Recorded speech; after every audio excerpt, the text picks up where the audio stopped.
우리가 보아야 할 말씀은 사도행전 3장 1절에서 10절 말씀이고요. 신약성경 페이지 190페이지입니다. 우리 함께 찾으신 것으로 알고 한 목소리로 말씀 읽도록 하겠습니다. 시작. 제9시의 기도 시간에 베드로와 요한이 성전에 올라갈 때에 나면서 못 걷게 된 이를 사람들이 메고 오니 이는 성전에 들어가는 사람들에게 구걸하기 위하여 날마다 미문이라는 성전문에 두는 자라. 그가 베드로와 요한이 성전에 들어가려 함을 보고 구걸하거늘 베드로가 요한과 더불어 주목하여 이르되 우리를 보라 하니 그가 그들에게서 무엇을 얻을까 하여 바라보거늘 베드로가 이르되 은과 금은 내가 없거니와 내게 있는 이것을 내게 주노니 나사렛 예수 그리스도의 이름으로 일어나 걸으라 하고 오른손을 잡아 일으키니 발과 발목이 곧 힘을 얻고 뛰어서서 걸으며 그들과 함께 성전으로 들어가면서 걷기도 하고 뛰기도 하며 하나님을 찬송하니 모든 백성이 그 걷는 것과 하나님을 찬송함을 보고 그가 본래 성전 미문에 앉아 구걸하던 사람인 줄 알고 그에게 일어난 일로 인하여 심히 놀랍게 여기며 놀라니라. 아멘. 예, 오늘 꿈꾸는 예배 오신 모든 분들을 주님의 이름으로 환영하고 사랑합니다. 우리가 더욱더 사랑하기 위해서 믿음으로 기도하는 공동체가 되었으면 좋겠습니다. 오늘도 꿈꾸는 예배에 세 가지의 은혜가 가득하길 바라겠습니다. 첫 번째로는 하나님의 영광이 이곳 가운데 가득 임하길 바라겠습니다. 두 번째는 오늘 우리가 읽었던 말씀처럼 예수 그리스도의 이름만을 우리가 고백하는 믿음의 예배가 되었으면 좋겠습니다. 마지막으로 주님께서 약속하신 성령님이 우리 각자에게 임하여 불같이 성령 충만함을 받는 믿음의 예배의 시간이 되었으면 좋겠고 우리가 그런 공동체가 되었으면 좋겠습니다. 오늘 하나님이 우리에게 주신 말씀의 제목은 능력의 이름입니다. 함께 제목 읽도록 하겠습니다. 시작. 능력의 이름. 오늘을 살아가고 있는 우리에게 있어서 능력의 이름은 과연 무엇입니까? 예전에 제가 많이 들었던 말이 있는데 기술을 배워야 된다라고 얘기를 많이 들었어요. 기술을 배우면 이 세상 살아가는데 먹고 사는데 문제가 없다라는 말의 의미가 있었던 것이죠. 그래서 예전에는 능력의 이름이 바로 기술이었던 것이에요. 그 기술이 뭐 운전기술 뭐 상관없어요. 기술 하나 배우면 이 세상 살아가는데 큰 도움이 된다라는 것이 예전에 우리의 생각들이 아닐까 생각합니다. 그런데 예전뿐만이 아니에요. 사실은 현재도 기술이 중요해요. 그런데 기술보다 더 중요한 것이 많아졌어요. 그것이 뭐냐면 재물도 있어야 되고요. 돈도 있어야 돼요. 이 세상에는 돈이 곧 능력인 세상이 되고 말았습니다. 그런데 돈만 있으면 되냐? 그렇지도 않은 것 같습니다. 좋은 직장도 있으면 좋고요. 좋은 학교를 나오면 더 좋고요. 집도 큰 집이 있었으면 좋고 더 좋은 차를 타면 좋겠다. 그리고 그런 것들을 이루며 나가는 것은 바로 능력 있는 삶이다. 이렇게 우리는 세상의 기준을 삼아 살아가고 있습니다. 우리가 세상 가운데 살아가고 있는 이 능력들은 사실 성경에서 무엇이라고 말을 하냐면 요한일서 2장 16절에 우리에게 이렇게 얘기하고 있습니다. 세상의 정욕이고 안목의 정욕이고 이생의 자랑이다. 이런 것들은 아버지께서 온 것이 아니라 세상으로부터 온 것이다 라고 우리에게 성경은 가르쳐주고 있다는 것입니다. 세상 가운데 우리가 살아가는 이 능력은요 하나님으로부터 온 능력이 아니라는 거예요. 기술도 그렇고 돈도 그렇고 직업도 그렇고 이런 것들은 하나님으로부터 온 능력이 아니라 세상으로부터 온 능력이라는 것을 우리는 알 수 있다는 것입니다. 이것들은 그렇게 중요하지 않는데요. 그러면서 하나님께서는 우리에게 또 다른 능력이 무엇인지 알려주세요. 그게 무엇이냐면 제가 지난 한 주 동안 유튜브에서 동영상들을 몇 개 봤는데 그게 무엇이냐면 이단에 관한 동영상을 좀 봤습니다. PD수첩에서 저번에 방송됐던 성폭력 목사에 대한 프로그램도 제가 한번 봤고요. 그리고 CTS에서 나오는 신천지에 빠진 사람들이라는 제가 동영상을 보게 되었습니다. 이 두 개의 동영상을 보면서 제가 느낀 게 뭐였냐면 이단에 빠진 사람들에게 있어서 능력은요, 아까 저희가 말한 기술도 아니고 집도 아니고 돈도 아니고 명예도 아니었어요. 그들의 능력은 오직 하나입니다. 그들의 능력은 무엇이냐면 그들이 믿고 따르는 교주가 바로 능력의 이름이라는 것이에요. 그래서 그들은 사실 다른 것을 바라보며 살아가는 자들이 아니라 교주를 바라보고 교주의 말을 믿고 그와 함께 살아가는 것이 바로 능력이다라고 생각하면서 살아가고 있다는 것입니다. 이것이 참으로 어리석고 무서운 말이라는 것이에요. 교주가 기도하면요, 병든 자가 낫고요. 교주가 한마디 하면요, 지옥에서 천국으로 가는 영생의 기쁨을 누린다는 거예요. 그리고요, 교주는요, 영원히 죽지 않는다고 얘기하고 있어요. 영원히 육체 가운데 살아가고 그와 함께하는 사람들은 영원히 육체 가운데 살아가고 있다는 것입니다. 쉽게 말해서 교주가 법이고 정의라는 사실입니다. 그러면서 저는 그것을 보면서 생각했습니다. 무엇을 생각했냐면 이단에 빠진 사람들의 이야기는 결국 헛되고 헛된 것을 믿으며 그것에 목숨 바쳐 살아가고 있는 사람들이 참으로 많이 있다라는 생각이 들었으며 그들을 바라볼 때 불쌍하고 안타까운 생각이 들었어요. 그런데 다시 한번 돌아보니까 혹시 저 또한 헛되고 헛된 것을 능력이라며 착각하고 믿고 살아가고 있는 것은 아닐까 생각을 했습니다. 기술이 능력이고 그리고 돈이 능력이고 아니면 교주가 능력이고 그를 믿음으로 말미암아 내가 능력받은 사람이라고 헛된 것을 바라보고 사는 사람이 혹시 아닐까 생각을 했는데 감사하게도 제가 믿는 것은 그런 것이 아니었다는 생각을 했습니다. 제가 믿는 것은요, 그리고 오직 예수 그리스도 그 이름뿐이라는 것을 다시 한번 생각했어요. 오늘 우리가 드리는 예배 가운데서도 우리가 믿는 것은요, 세상의 기술도 아니고 세상의 돈도 아니고 세상에서 말하는 교주들도 아니라 오직 살아계신 예수 그리스도의 이름만 우리가 믿음으로써 능력받는 믿음의 자녀들이 되었으면 좋겠다라는 생각을 많이 했습니다. 사도행전 4장 12절에 이렇게 되어 있습니다. 표준 세번역에서는요, 무엇이라고 되어 있냐면 예수밖에는 다른 어떤 이에게 구원이 없습니다. 우리가 구원받을 이름은 사람들에게 주시는 이름들 가운데 하늘 아래에 이 이름밖에 달리 없습니다 라고 되어 있습니다. 우리가 구원받는 이름은 오직 예수 그리스도 이름밖에 없다는 사실이고 그 예수 그리스도의 이름이 바로 능력의 이름이라는 것입니다. 오늘 말씀을 듣고 있는 우리뿐만 아니라 초대교회에서도요, 예수 그리스도의 이름이 능력의 이름이라고 고백하는 사건이 발생돼요. 이 사건이 바로 오늘 우리가 읽었던 사도행전 3장 1절에서 10절까지의 사건입니다. 우리가 이 사건을 통하여 함께 말씀에 하나님의 이름의 능력, 예수 그리스도의 이름의 능력이 무엇인지 깨달아 알고 그 깨달음을 우리 삶 가운데 순종하며 나아가는 우리 믿음의 공동체가 되었으면 좋겠습니다. 예수님의 제자들은 예수님의 말씀에 따라 한 곳에 모여서 한 마음으로 성령 받기 위해서 기도를 했어요. 그리고 예수님은 자신의 말씀처럼 성령을 제자들에게 차고 넘치도록 부어주셨다는 것을 우리가 보았습니다. 기도하는 제자들은 성령 충만함을 받아서 하나님의 놀라운 일에 대해서 방언하기 시작했어요. 외국어로 말하기 시작했어요. 예수 그리스도가 구원자다. 이것을 방언하기 시작했다는 것이에요. 그리고 제자들은, 베드로는 많은 사람들 앞에서 예수님이 누구신지 설교하고 가르쳤다는 것입니다. 베드로의 이야기를 듣고 신도의 수가 3,000명이나 넘게 새로 예수를 믿는 자들이 더해졌다는 것을 우리는 지난주 말씀을 통해서 깨달았습니다.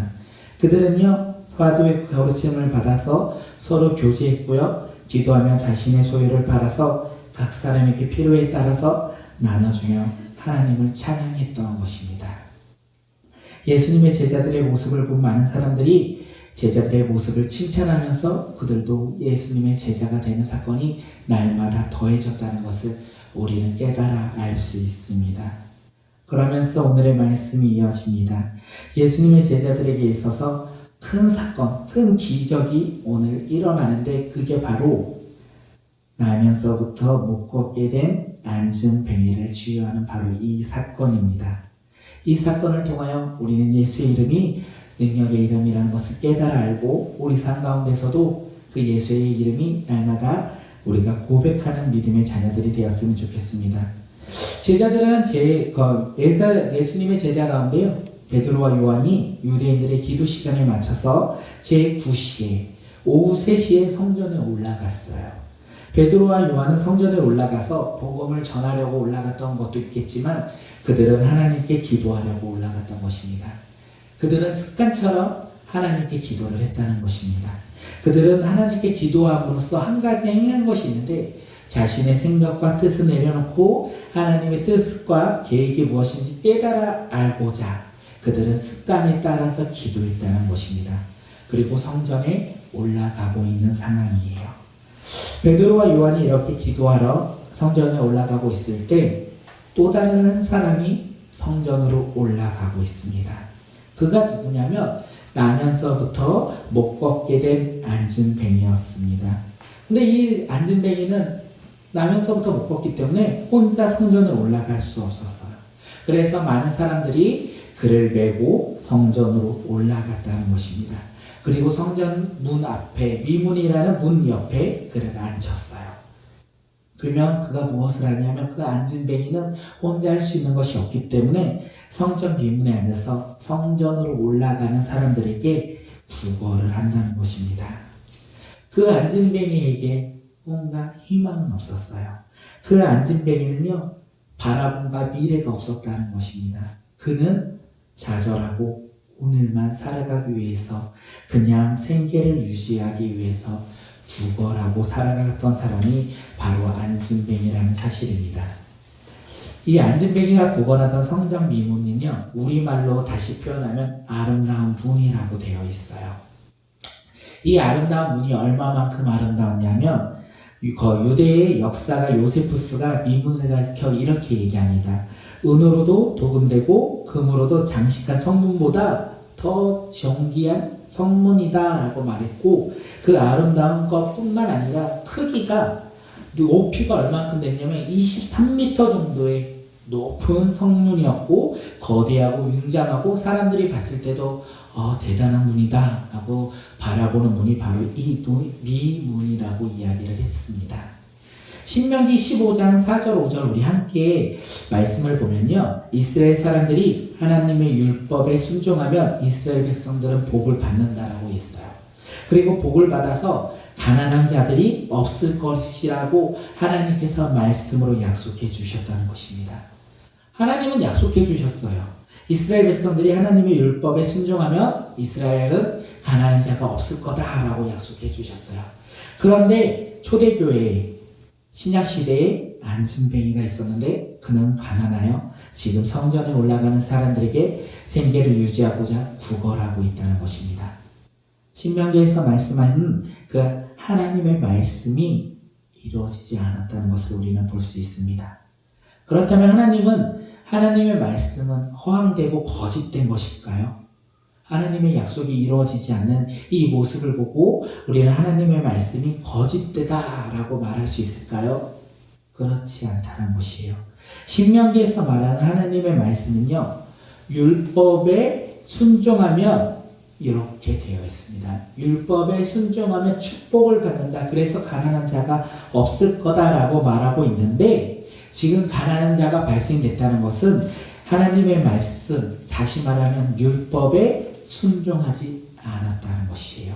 이스라엘 민족은요, 하나님의 말씀에 순종하기보다는 이방신들을 믿었고요, 하나님을 버려서 하나님으로부터 저주를 받았고 하나님으로부터 축복을 누리지 못했다는 것입니다. 그래서 이스라엘 백성들은 지금 식민지에 살고 있는 거예요. 로마 시대에 이스라엘 민족은 로마의 지배를 받아 식민지를 살고 있었고 가난하고 먹을 것이 부족한 삶을 지금 살아가고 있었다는 것입니다. 이스라엘 민족은요, 이렇게 경제가 가난했어요. 그런데 신기한 게 뭐냐면 경제만 가난한 것이 아니라 그들의 영적으로도 가난하고 부족한 상태라는 것입니다. 왜냐하면 성전에 올라가 하나님께 예배드리고 기도하며 자신의 물질을 드리는 사람들은 많이 있었지만 오랫동안 성전 미문에서 구걸하던 이런 가난한 안진뱅이 같은 사람들에게는 관심이 없었다는 것이에요. 영적으로도 가난하고 영적으로도 부족한 것이 많이 있는 것이 이스라엘 민족의 모습이었다는 것입니다.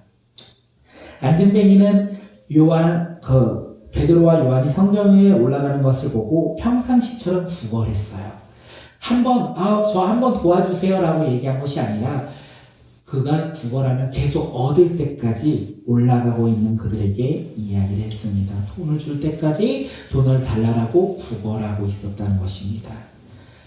이렇게 왜 안진뱅이는 계속 구걸했냐면 이들이 올라가고 내려올 때 못 만날 것을 알고 있었어요. 지금 만남이 최우선이고 이 만남 이후에 또 다른 만남이 없을 것이라는 것을 알고 있었기 때문에 안진뱅이는요 끝까지 구걸했던 것입니다. 그들이 돈을 줄 때까지 구걸하면서 살아가고 있었던 삶이 바로 이 안진뱅이의 삶이었다는 것입니다.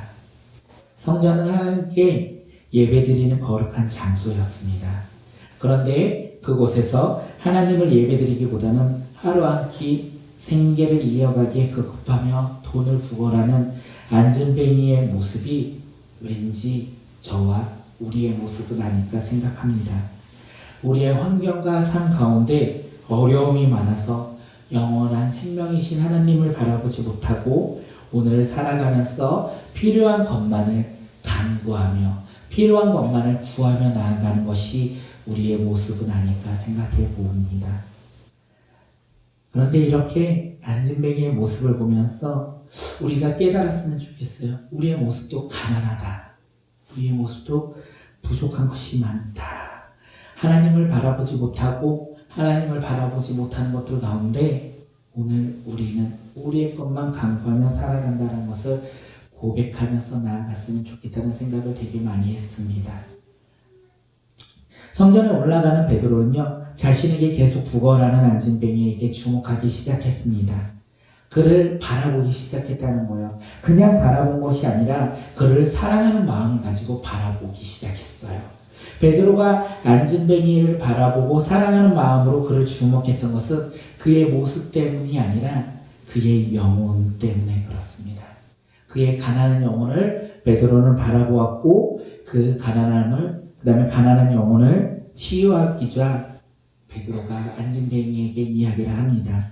무엇이라고 얘기하냐면 우리를 보라라고 이야기를 합니다. 안진뱅이는 많은 사람들에게 고개를 숙이고 불쌍한 모습으로 구걸을 해요.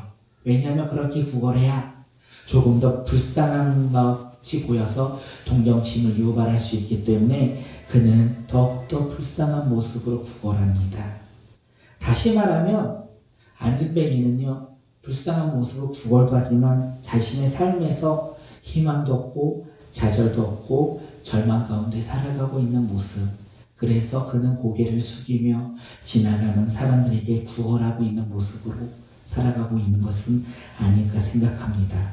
그런데 베드로가 안진뱅이에게 우리를 보라라고 이야기를 합니다. 다시 말해서 베드로가 절망 가운데 있는, 좌절 가운데 있는 안진뱅이 삶 가운데 새로운 희망과 새로운 비전을 주기 위해서 지금 우리를 보라라고 이야기하고 있다는 것입니다. 그 이야기를 들은 안진뱅이가 무엇을 얻을까 이런 마음으로 베드로를 바라보았습니다. 무엇을 얻을까? 안진뱅이가 얻고 싶은 건 단 하나입니다. 돈을 얻고 싶어요. 그래야지 오늘을 살아갈 수 있기 때문에 그는 베드로를 바라보았어요. 무엇을 얻기 위해서? 돈을 벌기 위해서 베드로에게 바라봄으로 베드로를 바라보기 시작했다는 것입니다. 목적이 뚜렷해요. 돈을 얻자, 물질을 얻자, 음식을 얻자. 그런데 베드로가 자신의 말을 이제 듣고 자신을 바라보는 그 안진뱅이에게 뭐라고 하냐면 내가 돈을 줄게 이렇게 말할 줄 알았는데 내 은과 금은 내게 없다라고 안진뱅이에게 이야기합니다. 베드로는 안진뱅이가 바라는 희망과 꿈을 또 한 번 꺾어버리는 거예요. 그러면서 베드로가 다시 절망의 좌절 가운데 빠져있는 안전뱅이에게 이렇게 얘기합니다. 내게 있는 이것을 주겠다. 베드로에게 있는 이것은 무엇입니까? 바로 나사렛 예수 그리스도의 이름으로 일어나 걸어라. 이것을 내가 너에게 주겠다라고 말을 했습니다. 돈이 필요한 자에게 돈을 주지 아니하고 나사렛 예수 그리스도 이름으로 일어나 걸어라. 이것을 주겠다라고 얘기합니다. 안진뱅이는 나면서부터 걷지 못했어요. 그는 그런데 꿈이 있었을 것 같아요. 그의 꿈이 무엇이냐면 걷는 것이 아닐까 생각합니다. 걷는 것이 그의 삶의 꿈이었는데 세상 가운데 살아가면서 그 꿈이 이루어질 수 없다는 것을 혹시 그는 깨달아 알았고 그 후로는 꿈도 바람도 없는 좌절과 절망 가운데 살아가고 있던 것이 안진뱅이의 삶은 아닐까 생각합니다. 그런 삶을 살면서 꿈도 잃어버리고 바람도 잃어버리면서 화려한 성전 미문 곁에서 하루하루를 구걸하면서 생계를 유지했던 그 안진뱅이의 삶 가운데 베드로가 이야기하는 거죠. 안진뱅이의 꿈, 그 꿈, 너가 바라는 그거, 너가 지금은 바라보지도 못하고 잊어버렸던 그 꿈을 예수 그리스도의 이름으로 걷게 해주겠다라고 새로운 희망과 새로운 꿈으로 안진뱅이에게 이야기하고 있다는 것입니다. 나사렛 예수의 이름으로 나사렛 예수 그리스도의 이름 안에서 능력이 일어날 거다. 치유가 일어날 것이다. 왜냐하면 나사렛 예수 그리스도의 이름이 바로 능력의 이름이고 치유의 이름이기 때문에 안진뱅이가 일어날 것이다 라고 베드로는 지금 이야기하고 있다는 것입니다. 베드로가 말한 것처럼 예수 그리스도의 이름의 능력으로 안진뱅이는요, 말라붙은 힘없는 다리가 근육이 생겼고 새로운 힘이 솟아났어요. 그래서 그는 걷기도 하고 뛰기도 했다는 것입니다. 이 기적은 잠시 일어난 것이 아니라 일시적으로 일어난 것이 아니라 영원한 치유의 사건이고 완전한 치유의 기적이었다는 것이죠. 제가 PD 수첩에서 나온 그 교회들의 모습을 보았어요. 교제의 능력으로 기적도 일어났고요, 치유도 일어났습니다. 그런데 신기한 게 무엇이냐면 대부분 조작되었고 대부분 거짓된 것이라는 것이에요. 그리고 어쩌다 한번 기적이 일어났는데 영원히 치유된 게 아니라 일시적인 현상으로 치유가 일어났다는 것입니다. 다시 그는 원상태로 돌아가는 모습을 많이 보았다는 것이죠. 그런데 오늘 안진뱅이의 육체 치유는요, 조작된 것도 아니고 일시적인 것도 아니라는 것이에요. 영원히 치유되었고 완전히 치유되었던 사실입니다. 안진뱅이가 이렇게 치유된 목적이 있어요. 치유된 것이 중요한 것이 아니라 안진뱅이가 걷게 된 치유의 목적이 중요하다는 것입니다. 그것이 무엇일까요?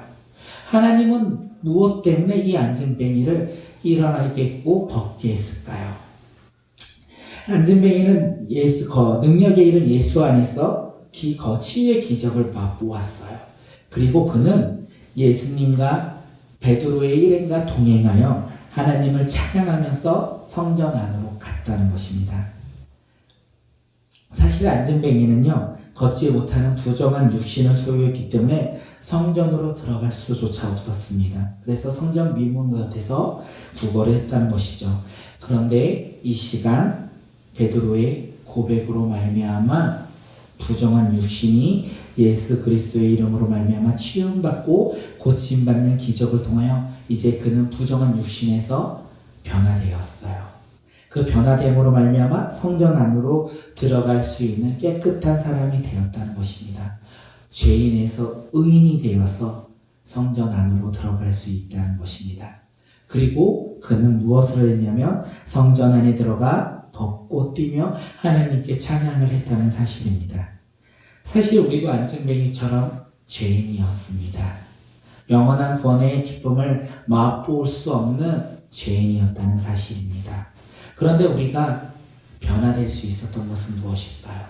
우리가 영원한 생명을 소유할 수 있는 것은 무엇일까요? 바로 능력의 이름이고 구원의 이름인 예수 그리스도 이름을 믿기 때문입니다. 다른 것을 믿어서 우리가 구원받는 것이 아닙니다. 다른 것을 믿어서 우리가 죄인에서 구원으로 변화된 것이 아닙니다. 우리가 예수 그리스도 그를 믿음으로 말미암아 이 시간 우리는 예배드리고 이 시간 우리는 죄에서 의인되는 믿음에 변화된 자녀들이 될 수 있다는 것입니다. 그렇다면 우리는 이 예배를 통하여 예수 그리스도를 믿음으로 말미암아 무엇을 해야 할까요? 그것이 오늘 말씀에서 주는 교훈이 아닐까 생각을 합니다. 이 안진뱅이는요, 기적을 체험했어요. 기적을 맛보아 알았어요. 그리고 그는 무엇을 했냐면 혼자 기뻐하지 아니하고 하나님을 찬양했다는 것이에요. 성전에 들어가서 하나님을 찬양하며 나아갔다는 것이에요. 죄에서 의인으로 변화되니까 하나님을 찬양했다는 것입니다. 우리도 이 시간 예수 그리스도의 이름으로 죄인된 우리가 의인되었다면 하나님을 찬양하고 하나님을 예배해야 된다는 것입니다. 우리가 믿음의 공동체라면 세상 가운데 나아가서 하나님을 찬양하고 하나님을 예배해야 된다는 사실입니다. 예수 그리스도의 이름 안에서 의인된 우리가 죄인으로 변화되었다면 우리는 세상에 나아가서 하나님을 찬양하고 하나님을 예배해야 된다는 것이에요. 그러면 세상 사람들이 무엇이라고 하는지 아세요? 세상 사람들이 우리의 모습을 보고 안진뱅이의 모습을 보고 뭐라 하냐면 안진뱅이의 변화된 모습을 본 많은 사람들이 크게 놀라며 이상하게 여겼다고 해요. 그들의 생각으로, 그들의 환경으로, 그들의 상상으로는 안진뱅이가 일어날 수 없는 그것이 일어났기 때문에 놀랬다는 것이에요. 우리가 예수님을 믿지 않을 것 같은 우리인데 예수의 이름으로 우리가 변화된다면 세상 사람들이 우리에게 놀란다는 것이에요. 저 사람 예수 믿지 않을 것 같은데 저 사람 어떻게 예수 믿었지? 어떻게 저 사람이 하나님을 찬양하지? 이렇게 크게 놀래고 이상하게 생각할 것이라는 것입니다. 우리가 그런 믿음의 자녀들이 되었으면 좋겠습니다. 우리가 세상 가운데 나아가 하나님을 찬양했을 때 세상 사람들이 우리의 모습을 보고 저 사람 아닌데? 저런 사람 아닌데? 어떻게 저렇게 변화가 되었지? 예수 그리스도의 이름 안에서 예수 그리스도 안에서 우리가 변화되었다면 우리는 그런 믿음의 공동체가 되지 않을까 생각합니다. 능력의 이름은 간단합니다. 능력의 이름은 예수 그리스도의 이름이고요. 우리가 바라보는 것은 예수 그리스도의 이름입니다. 우리가 이 시간 예수 그리스도의 이름을 맛보아 아는 자들이 되었으면 좋겠고 맛보아 아는 것으로 끝나는 것이 아니라 세상 가운데 나아가 예수 그리스도의 이름을 증거하는 것이 바로 하나님께서 우리를 향하신 목적이라는 것입니다. 그 목적을 이루어 나가는 우리 꿈꾸는 공동체가 되었으면 좋겠고 그 목적을 향하여 비록 힘들지라도 어려울지라도 우리가 하나님 말씀에 순종하며 나아가는 믿음의 공동체가 되었으면 좋겠습니다. 이 시간 함께 기도하며 나아가겠습니다. 우리 생각나는 말씀과 그리고 생각나는 말씀 구절들이 그 다음에 생각나는